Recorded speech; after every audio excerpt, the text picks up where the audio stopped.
hands up if you were in Patrick Sayert's talk? So some of you were in that talk. There's been a lot of talk recently about kind of doing experiments, about trying things out, about the difference between stuff that can be analysed and stuff that can't. And I really wanted to focus on the idea of complexity at the moment. So hands up if you've heard of Cynefin before. Spelt C-Y-N-E-F-I-N. Now you know that. Might be a couple more hands go up. Yeah. The hardest thing about Cynefin is actually pronouncing it. I will introduce it briefly today. I'm also going to talk a little bit about behaviour-driven development, which is one of my favourite things. But I'm going to show you how to use the scenarios that I'm familiar with from BDD in a very high uncertain space. Okay, so we're going to look at using it in complexity. I wanted to just start by telling a little story. I was brought in, I'm an independent consultant. I was brought in to work with a little company in London. They had been bought by a much larger organisation out in Boston.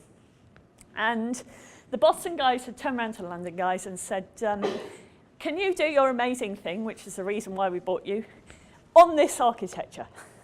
And the London guys looked at the architecture and went, that's not going to work. And they had already looked at this architecture and analysed the fact that it was going to fail.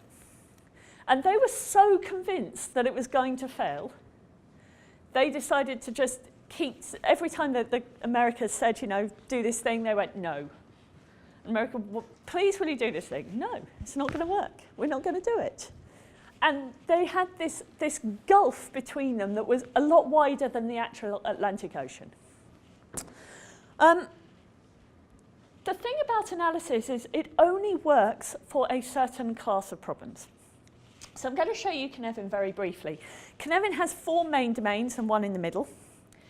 The most predictable of the domains is the obvious one. It used to be called simple. And they're problems and situations which children can solve. Or when you do have the expertise, the solution is obvious. So I asked my landlady down the pub. I go to Extreme Tuesday Club. She runs the pub that we have that meeting in. I said, well, when the beer runs out, you know what to do, right? She says, yeah, you change a barrel. And I said, you know how to do that? She's like, of course I do. I run a pub. I have no idea how to change a beer barrel, but she knows how to solve the problem, and the solution to her is obvious. I'm very glad about that. I like beer. As you start getting things which are more and more complicated, you start needing that expertise in order to be able to do the analysis. So a good example of this is a watchmaker. He can take a watch apart and put it back together again. And there's a predictable outcome to that watch, otherwise it's not a very good watch. Ditto with the mechanic can fix your car, right? So these are predictable problems with predictable solutions, predictable situations. A good software example might be user registration. We know how user registration works, right? We've all worked in software before or used something when we've registered as a user, and they tend to look very, very similar. Nowadays, you can also log in with Google, log in with Twitter, log in with Facebook, right? So we've got multiple different ways of solving that problem, but it's predictable. The domain I want to concentrate on today is the complex domain. In complexity, cause and effect are only correlated in retrospect. You can look back and understand how you got to that solution, how that thing happened, but you couldn't possibly predict it. And my favourite example of this was a company called Ludicor. They produced this game called Neverending, big multiplayer online game. We want lots of people to come play this big multiplayer online game. So to get more people to come play this game, they set up a site where people could share screenshots of the game. And people came and they shared screenshots of the game. And they thought, that's brilliant. People will see the screenshots, they'll come play the game. They also shared pictures of their holiday snaps and photos of families and kittens, lots and lots of kittens. It's the internet. And that became Flickr. That was how Flickr was created. It was originally a multiplayer online game. You couldn't possibly have predicted it. I worked with a payments gateway provider, so equivalent of PayPal, that used to be an astrology site. They couldn't predict it.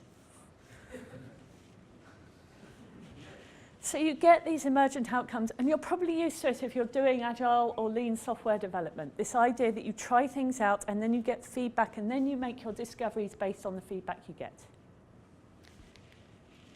There's also a domain called chaos, chaotic domain. In the chaotic domain, cause and effect cannot be correlated at all until you get out of that domain. It's typified by accident and emergency, by urgent problems. My favourite software example was Night Trading, end of 2012. They released something to production that was duplicating their trades. And by the time they worked out what it was and switched it off, they'd lost several £billion. Because the market obviously spotted this was happening, and they were only hedging one half of their trades.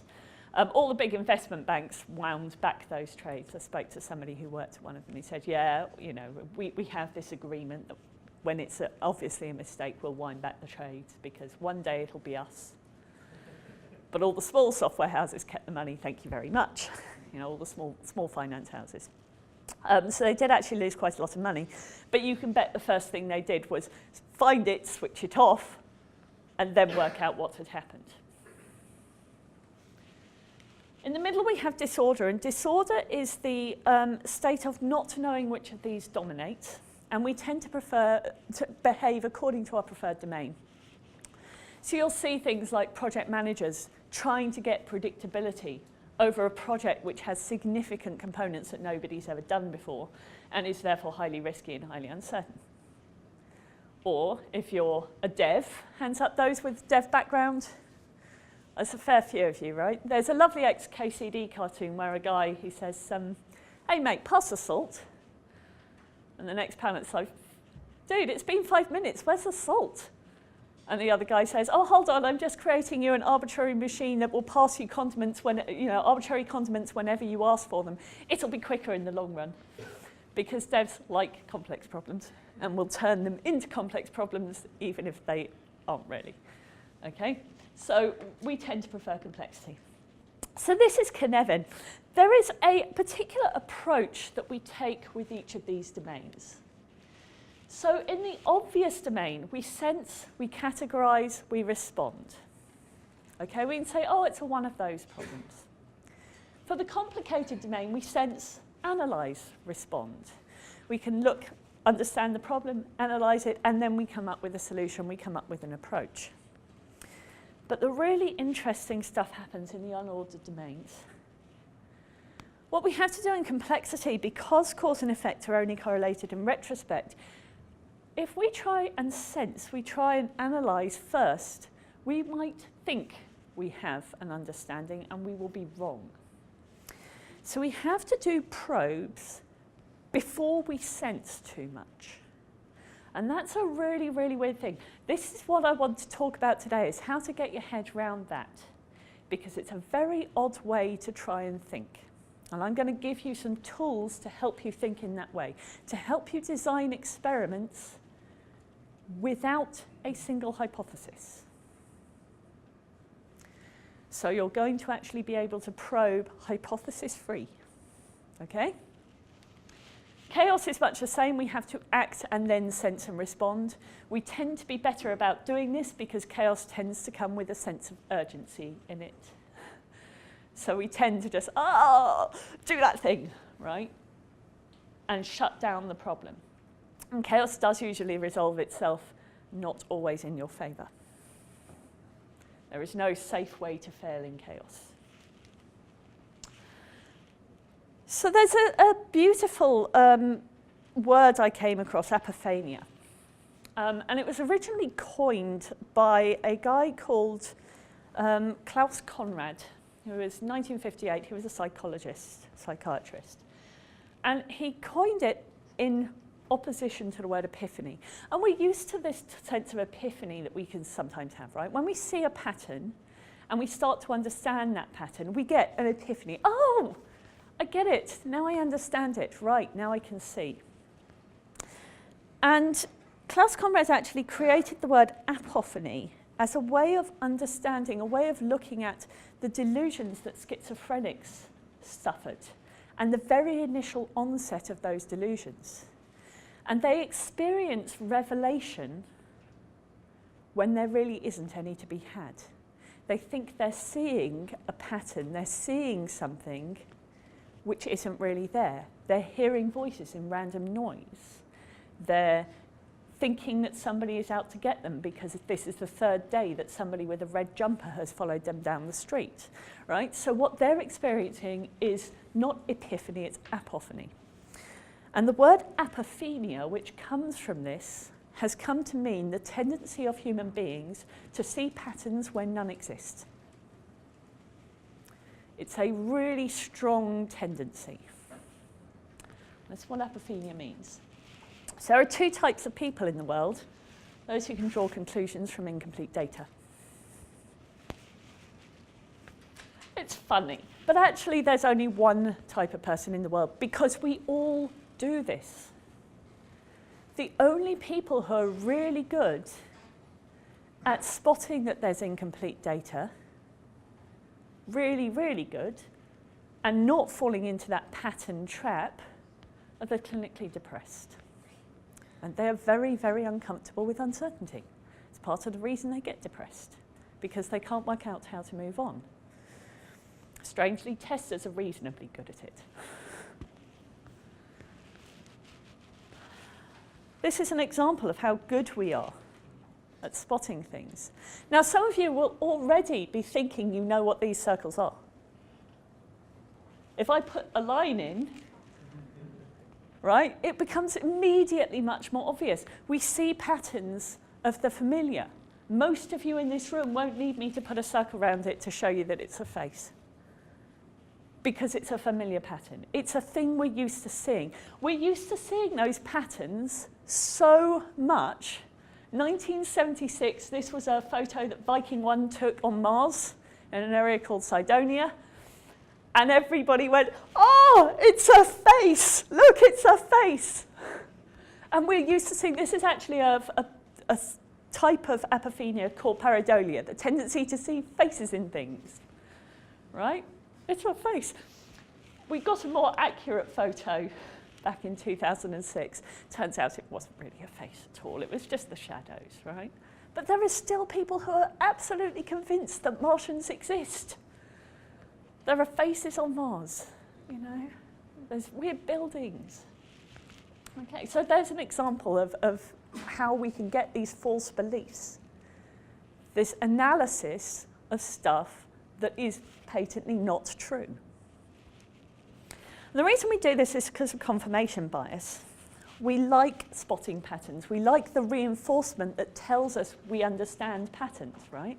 Learning and validated learning comes with this lovely little surge of serotonin that makes us feel really good. It comes with a load of feel-good chemicals.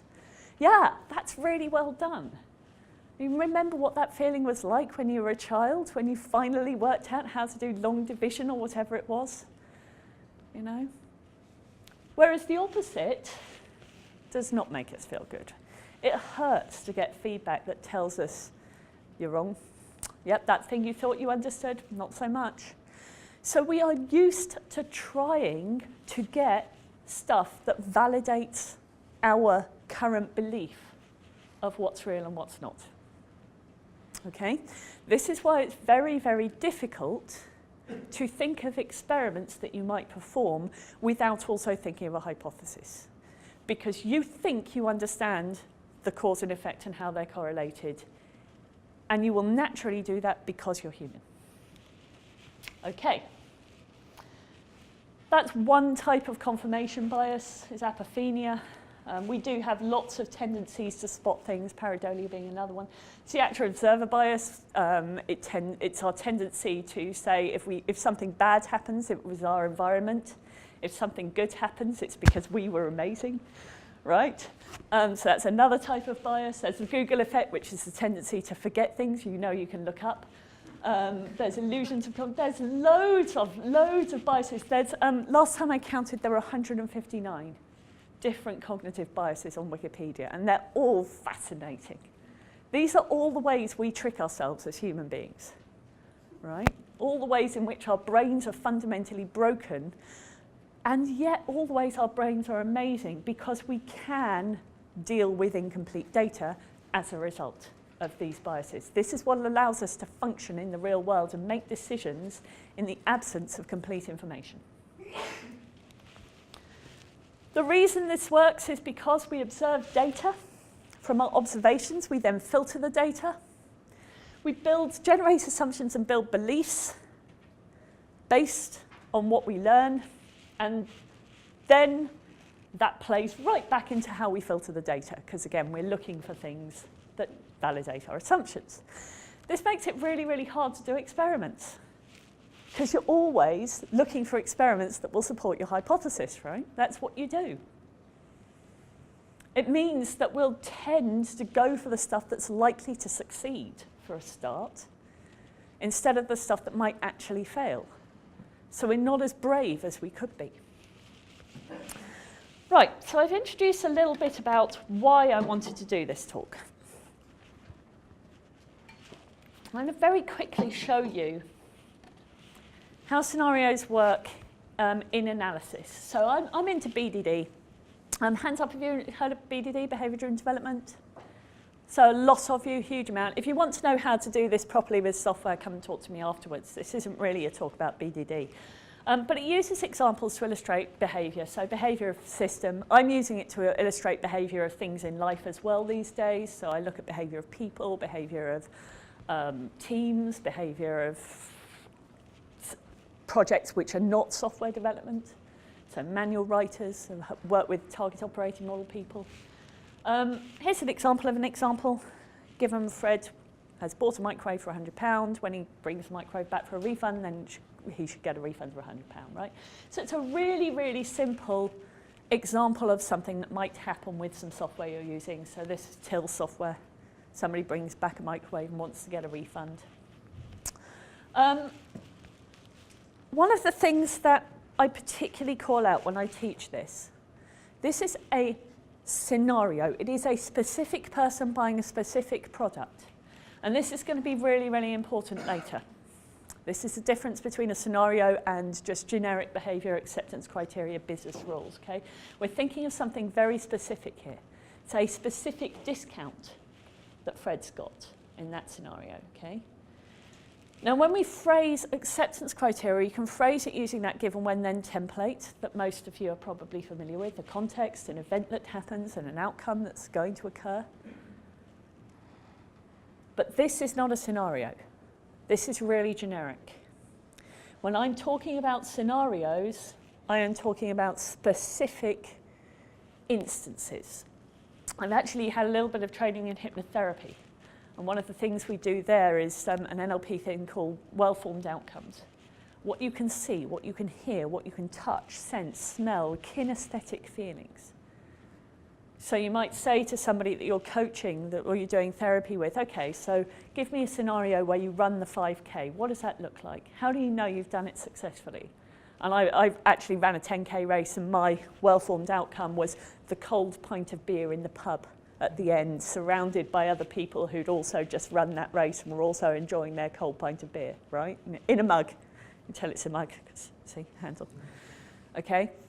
So I had a really clear outcome for that scenario. It wasn't just, yeah, I run a 10K race and I do it in, I do it in a time that makes me happy. It was a very specific, imagined scenario. Okay, BDD is an analysis technique. Analysis works really, really well in the complicated space. As you get domain experts who understand things better, user registration, it becomes pretty boring to talk through scenarios. Login, the one where we use the right password, the one where we use the wrong password. Can you give me an example of a correct password?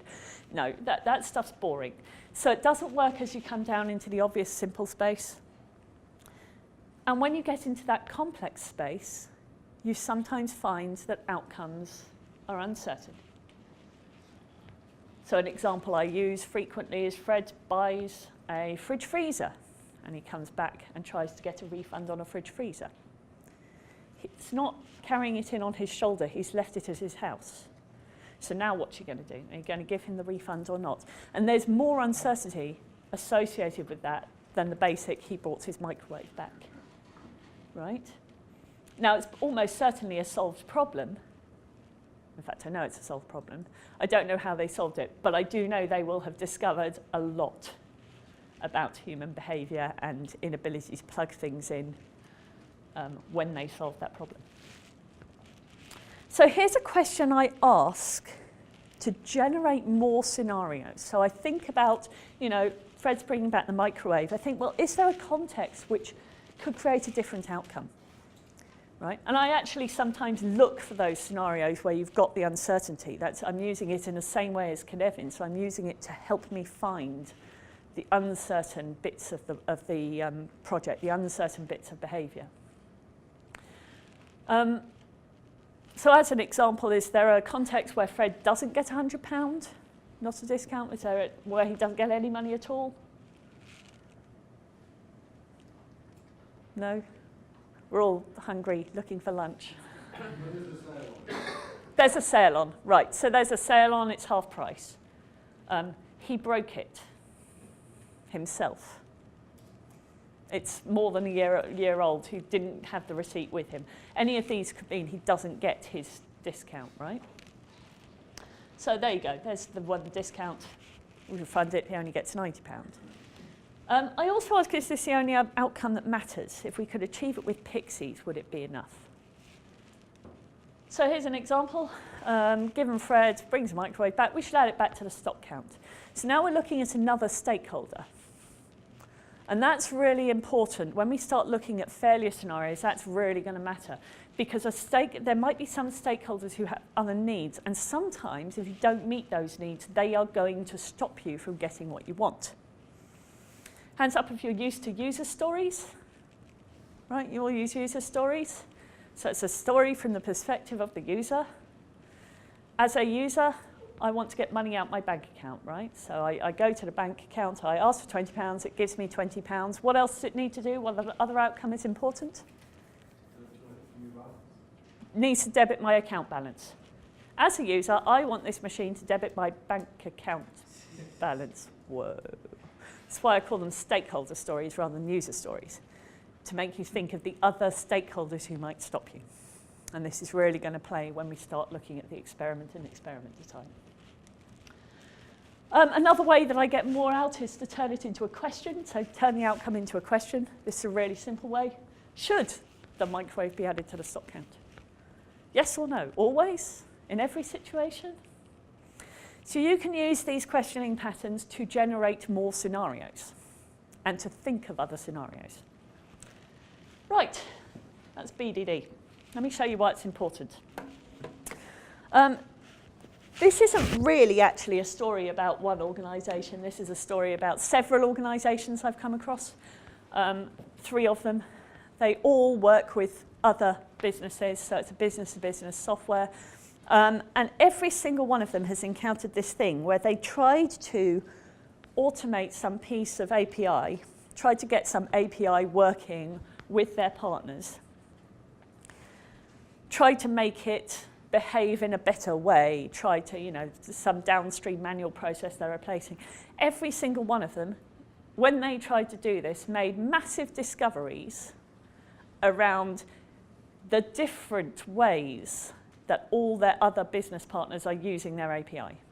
So you'll find 5 different date formats, people using 1 instead of true, you know, and it doesn't matter how many examples they get. You're talking about massive hotel chains like Starwoods, who have 15 hotels, all of whom have managers and other staff who are all filling in the forms differently. You are going to make discoveries when you go live with something like that. You cannot possibly get enough examples to get every single edge case. So the thing you have to do is to treat it as an experiment. You've got to make sure that you don't shut down your existing processes or that you have enough manual backup to be able to pick up the ones that fall through. And then you change and you change and you change. And the guys who actually worked out that this needs to be an experiment, I worked briefly when I was at ThoughtWorks with Dixon's. I actually worked on the support team, picking up the sales items that didn't manage to go through the system because the system threw validations or number format exceptions or whatever it was. And we would look at them and look at the error and go, oh yeah, they've forgotten a telephone number. Okay, 0800 123 4567, through it goes, you know? And we would do stuff like that. We would put in the missing things. But we were there as a safety net. We were there making it safe to fail. And that's what makes a probe a proper probe. So it's several organisations. Whenever we do anything new, we will make discoveries. Okay? Trying things out is what works in that space. So breaking things down works in the ordered space. Trying things out works in complexity. Probe is another name. Experiment is another name. We've used these words interchangeably, and I'm going to be doing the same thing. So I'm going to show you how to use scenarios in this space. Everything else was just set up. Right. This is another reason why this is my favourite book, Waltzing with Bears. It starts with this thing saying, if a project has no risks, don't do it. The reason being, you are always trying to get some capability that is new. If you can't find it, ask yourself, what will we be able to do with this project once it's gone live? What will our users be able to do? What will other businesses be able to do? What will our internal staff, our devs, be able to do that we can't do right now? And there is always, always something that is new that is driving it. We want to deliberately discover more about it. Okay? This is Dan North's term. He's the same guy who came up with BDD. He says the alternative is accidental discovery, which is usually expensive. So the 3 rules of deliberate discovery are: we're going to assume ignorance. We're going to assume second-order ignorance. Those of you who are in Patrick's session will know. This is the stuff we don't, unknown unknowns. We don't know what we don't know. And we're optimizing for discovery. That means we are going to perform small experiments early so that we can understand the riskiest parts of our projects, of our products, of our initiatives, before we actually do them. Strongly correlated to real options. Real options was created by Chris Matz, who is the analyst who is working with Dan. He was an analyst back then, does a lot more project management now, and a lot of coaching. But he was working with Dan back in the days of BDD, talking through these scenarios. And he came up with these rules about real options. So this is how to get the equivalent of financial options, the right but not the obligation to do something in real life. And everything I teach you today is about creating options for yourselves. So the first rule is options have value. It's very hard to price options in real life because of the amount of uncertainty, because of the number of contexts we would need to consider. But we know that having choices is valuable. We know that having choices expires. At some point you will need to make a commitment, or it will get made for you. Making no decision is itself a decision. And never commit early unless you know why. So I'm going to show you how to know why earlier. That's the book he wrote about it. It's a graphic novel. It takes 2-3 hours to read. Also talks about staff liquidity that David Anderson mentions. Highly, highly recommend this book. Right. The most flawed commitments we make are the ones in our heads. We make decisions and think we have certainty when we do not. This is part of our human nature. So to make a safe-to-fail probe, this is from a company called Cognitive Edge. Dave Snowden's the guy who came up with Cynefin, and this is his organisation. This is what you need. You need to have a way of knowing it's succeeding. Otherwise, how do you know your experiment's any good? You need to have a way of knowing it's failing, because you're going to be doing experiments which mean they might fail. If there's no chance of failure, it's not an experiment. You need a way of dampening it. That means stopping doing the experiment, stopping the effects of the experiment in the event that it's failing. You also need a way of amplifying it or anchoring it in place to make sure that if it does work, you scale it up or you keep doing it week after week. And you also need what's called coherence. And this is the difference between the analytical and the complex domains. Coherence just means a reason for thinking that this probe might have a positive impact. And normally when we think of a scenario in an analytical space, we're looking at an outcome that we want. In that complex space, we're just looking for an outcome that's viable, that's a realistic outcome, right? So we imagine the scenario Not because we're definitely sure that thing's going to happen, but just to prove that our experiment is worth trying out. That's why we want this scenario. So here's an example of a scenario. My boyfriend and I have been going out for 4 years, and we have just moved in together. We're going to be really happy together, right? Now, to give you a little bit of background on this context, I have been engaged twice, and not to this guy. I have lived with people twice and moved out. So I already have a whole load of stuff to tell me this is not going to work, right? So I've already failed at this experiment with 2 other people. There are some differences about this guy that mean it might actually work, otherwise I wouldn't be doing it. But I know this might fail. Okay, so it really has to be an experiment. Here's a software one. This is actually based on a real app that I came across, but I'm calling it Epitastic, it's a made-up name. Fred signed up for Epitastic. He syncs to Facebook by default. So we're the makers of Epitastic, and what we've done is we've got these little videos that are in Epitastic, and we're automatically putting them on Facebook by default. There's a little flag that says, do you want to sync these to Facebook?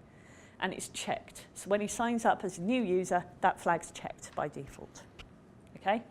And what it means is that any videos he makes will go to Facebook, and loads of people will see how awesome Epitastic is and go, that's amazing, I should definitely have Epitastic. Right. Sometimes we can think of more than one success scenario. So, you know, maybe Fred realizes that Epitastic's a really great way to get stuff onto Facebook. And he starts using it as an alternative to whatever upload mechanism Facebook has.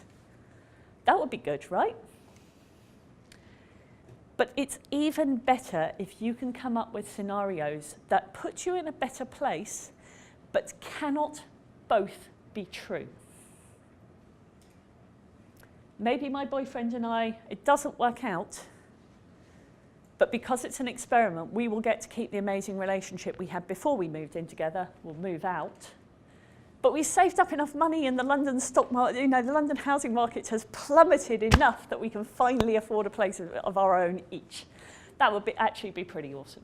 That would be okay. I would be good with that. We would be in a better place. I would consider it as an experiment that has succeeded.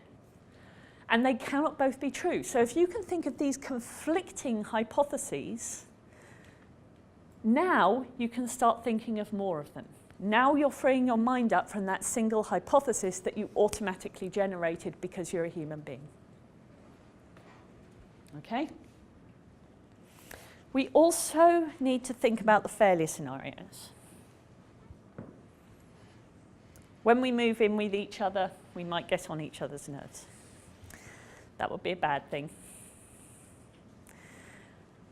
And then, you know, it's been expensive. I've lost a lot of money. Because I moved out both times, and I wasn't, you know, the people weren't able to buy me out of my share of the house. Oh yeah, we bought houses both times. They weren't able to buy me out, and so I lost a lot of money. You know, it was expensive in terms of the heartache and the pain. It has a cost. What might happen when Fred has his videos automatically synced? Oh, the privacy issues, right? This is the kind of thing we have. Success metrics, these are now you can look and see what metrics should we be looking at to actually see if these scenarios succeed or not. Happiness on a scale of 1 to 5, really simple. 5 is blissfully happy and content. 1 is miserable, I'm moving out and never speaking to you again, right? Now, my boyfriend's got his work cut out because I reckon we were at a 4 before we moved in together. Sign-up rates, and put an example on it. You know, we believe that the sign-up rate will increase by 20%, by 10%. Have a look at what other similar things have happened. Now you've got an actual number. This is the difference between scenarios and acceptance criteria. So a way of knowing it's failing, again, you want to put metrics on these, but remember, you get what you measure. So measure the sign-up rate, the things that you want. Don't measure how miserable you are, because focusing on how miserable you are is just not productive. Focus on happiness, okay? That's what you want. You get what you measure. Proportion of positive tweets. That's another thing you might measure. So you can start thinking about more outcomes, more metrics that you might want to gather. The cheaper they are, the more likely it is you'll probably want to gather those metrics. Okay. Sometimes I talk to people, and one of the things that happens is people analyse their way out of these failures. They have, what if the third-party system doesn't work that way? What if the release has a bug in it? What if someone gives, you know, they come up with all these scenarios. I've literally had that one. Not a meteor, but somebody come up with that as a scenario of something that might go wrong, right? Come up with all these scenarios for why they shouldn't do that experiment. Because, you know, it might fail. So rather than thinking, we're not going to do that experiment because it might fail, we're not going to do anything on top of that architecture because that architecture is broken. Look at whether failure is cheap. Make it safe to fail. The safe to fail probe has not got a way of avoiding failure completely, because then it wouldn't be an experiment. You want to have a realistic chance of failure. A chance.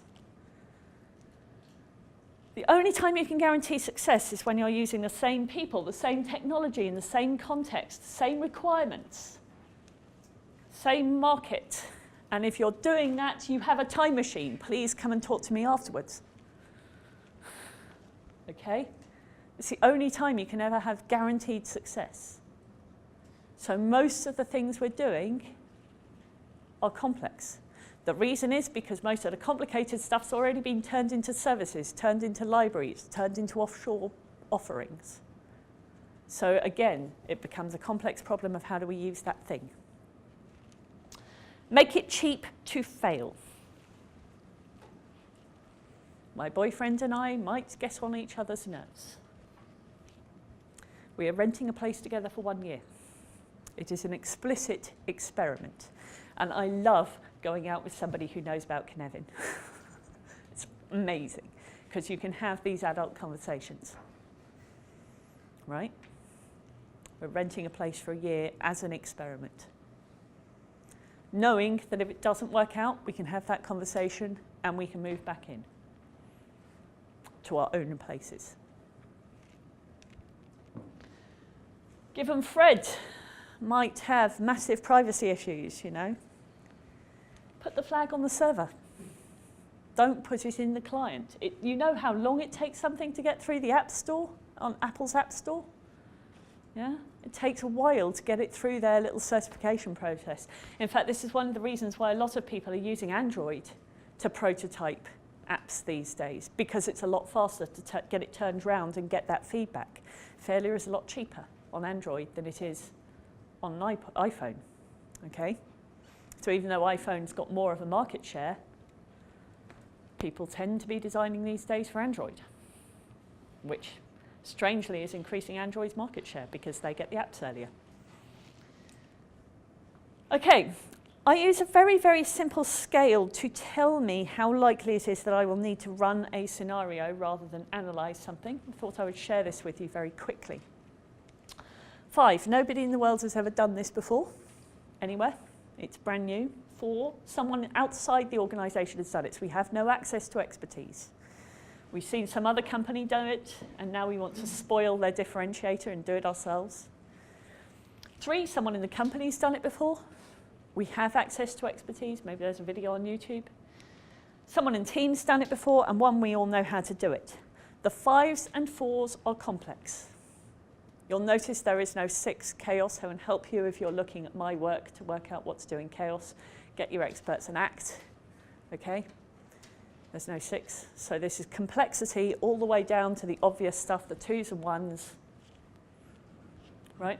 We now know how to do this. 5s and 4s are complex. You want them to be experiments. 4s, you might know an outcome. See if you can think of some other outcomes that you might get. This is kind of how it falls on the Cynefin diagram. Okay, so now you can tell. 3s and 2s, analyse it. 2s not so much, that's kind of user registration. threes, definitely. You want to schedule, make sure you can get the experts in when you need them. Oh, sorry, I've obviously got a transition somewhere in there. The unfamiliar scenarios will tend to be 5s and 4s. As scenarios become more and more familiar, yeah, we've seen that before, then you're moving into those 3s and 2s territories, right? And the very familiar scenarios. Oh, it looks like a face. Disaster movies are the ones which are scenarios which take place in the complicated, in the chaotic space. What I will say is if you can think of disaster scenarios, see if you can find a way to make those disaster scenarios safe to fail. Okay? See if you can make them safe to fail. So for instance, I once took down the Guardian's travel site for 3 hours when we released. That wouldn't have happened if we'd had rollback. It would have turned our commitment into an option. So see if you can think of those. Wanted to very quickly show you BDD for life. So this is how I do it, how I use BDD's context, events and outcomes in life. We've got a well-formed outcome. We know what our ideal outcome looks like. We've got an event which leads to the outcome and then a context, which is all good, right? If you can think of context which might cause you to fail, unwanted context that might lead to unwanted outcomes, see if you can find a replacement context that would be good, a better place to put yourselves in. When you get that replacement context, now all you need to worry about is how to get to there from your unwanted context. So you can do what's called a given scenario, which is a scenario that sets up the context for another scenario. It's a really bad anti-pattern in software, but it's what we do in life and in process and with human beings all the time. And then all you need to do is work out how to make that small shift. And this is one way to get smaller experiments. Okay, so that's how we change reality. So I think to myself, is there a context which for this event or some event will give us more options? And that can be the basis for an experiment. Sometimes attacking the problem directly doesn't work. I'm out of time, so I'm just going to run through these really quickly. Be careful when you're opening up options that you're not signaling intent. For instance, if I hadn't had the explicit conversation with my boyfriend about being willing to do this as long as it was an experiment, he might have thought that, you know, oh, they're all together, and he might have got rid of my favourite coffee table, and that would have been bad. We've got 2 of them now, you know. But because we know we might end up moving apart, we're making sure that we keep 2 of the really expensive stuff. We're getting rid of anything which is really cheap, really easy to buy another one, toasters, things like that. But we're keeping 2 TVs and 2 computers and things like that. I can see that becoming just a thing anyway. Shall I dive into chaos? If you want to get multiple, diverse experiments, do these exercises with people not talking to each other or in homogeneous groups. That means get the devs together, get the testers together, get the managers together. And in those groups, with as much diversity between the groups as possible, get them to think of the experiments, get them to think of scenarios. Okay? You'll come up with more ideas that way. And the last thing I wanted to say, trust is something that we talk about quite a lot in agile software development. You'll notice it doesn't get talked about quite a lot in lean. It's partly because we consider that part of psychology, which is important and which we refer to as psychology rather than agile. But it's also because we look at things as a system, and if things are going wrong within that system, it's usually because of the system, not the people. So if you're finding that you're having to trust people when you're feeling uncertain about that trust, try creating options instead. Make it safe to fail, and you'll find that you generate trust by providing people with options. That's a much nicer way to do it.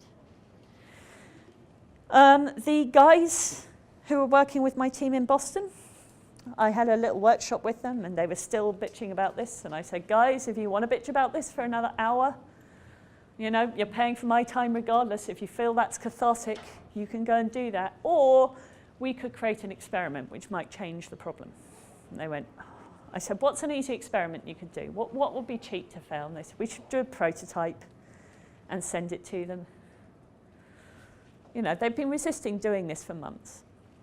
So they knocked out the prototype in a few days and sent it to them and said, there you go, now you can see it doesn't work. And these guys in Boston came back and said, actually, you've misconfigured RabbitMQ, so here's how you configure it to get the most out of it with this. And they said, great, well, now we've got 50 transactions a second, and we need 1,000.